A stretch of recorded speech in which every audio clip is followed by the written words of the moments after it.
Alright guys, it's once again that time of the year, the second actually, since you know there are two Drive Syndicates every year and we're close to finish this year 2025, and that basically means that once again it's time to make a carefully explained breakdown of every single purchase I have made to complete this Drive Syndicate, the 13th chapter of the most expensive special events saga this game has ever seen. A couple of things have changed since the last time I made a video like this one, like for example the introduction of a specific feature that, believe it or not, made me save up well over $100, but you know, I have to admit that I have spent a bit more in other parts of the syndicate, so with nothing else to add, let's begin with today's topic.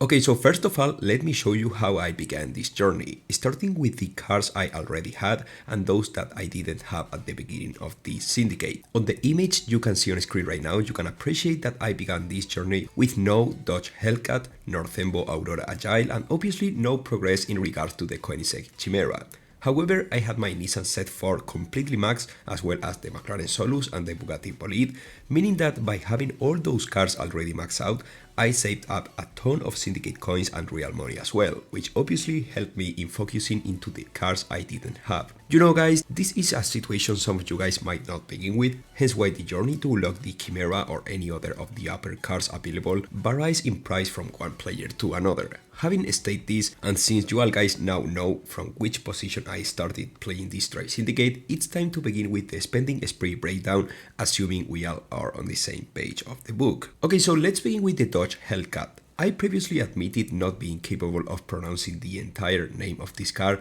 without ending up breathless, thus many of you guys told me to just refer to this car as the Dodge Hellcat, the first 5-star syndicate starter car I have seen on my lifetime as an Asphalt Legends player. Through the first stars of this car, the game just was not showing any real money bundles to directly start up this car, so I had to use some wildcards and syndicate coins to get all the blueprints to push this car to the second star. I spent a grand total of $40 to get this car to the final star, and then I spent $10 more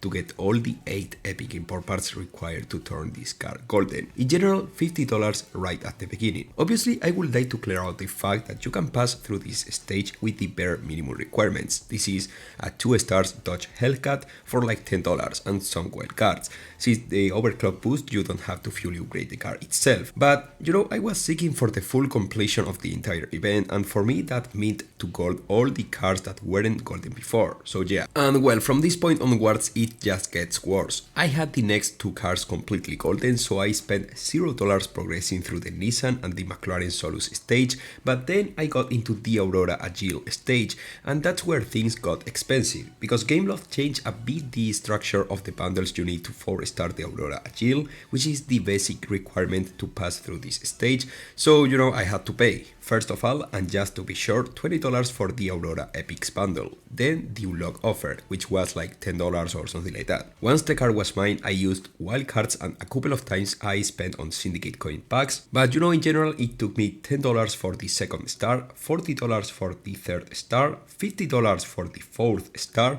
$60 for the fifth star, and since I had decent drops and I used some wildcards I had, I ended up being like 20 blueprints away from the 6th star, so in order to save up some cash, I progressed through the Drive Syndicate until I reached the final 25 free Aurora blueprints from the milestones, and you know, that's how I basically completely maxed out the car. Then you know, I used the A-class epic wildcards I had from the previous ultimate pass on this car, then I bought this season ultimate pass to get 5 more epic wildcards for this Aurora, and I ended up purchasing 2 more epics for this car from the syndicate shop. So yeah, I spent like 350,000 coins for those 2 epics, but I definitely think it was worth it. Well, until I ran out of syndicate coins, and then I had to spend $50 worth of coin offers in order to upgrade my Chimera and move into the next stage. So yeah, in general it took me like $160 to gather all the blueprints to max the Aurora, and then the extras to gold it, which I didn't count in since those weren't mandatory for the syndicate itself. Right after the Aurora stage I had the Bugatti Bolide,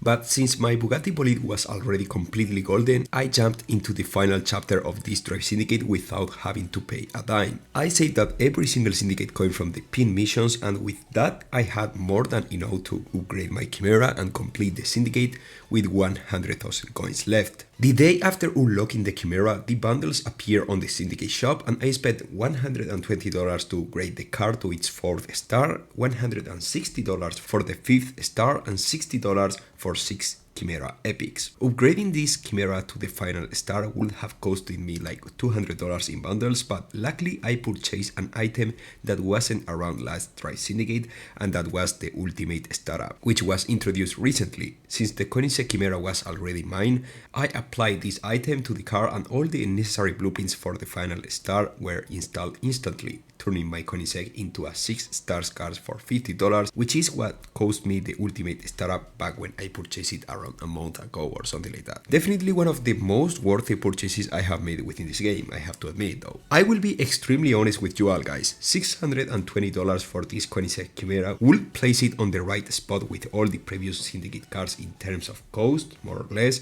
but you know, unfortunately the price I paid even with the ultimate startup has been higher than I anticipated. It doesn't help the fact that, well, the Chimera is fairly mid compared to all the cars that preceded it, but well, it's all for the sake of content, so it is what it is. Anyways, what matters the most to me is your thought, guys. What do you think about this car? Do you think that the ultimate startup has been decisive to the final result or not too much? Let me know in the comment section, make sure to drop your massive like, and I will see you really soon as usual with much more Asphalt content. Goodbye guys.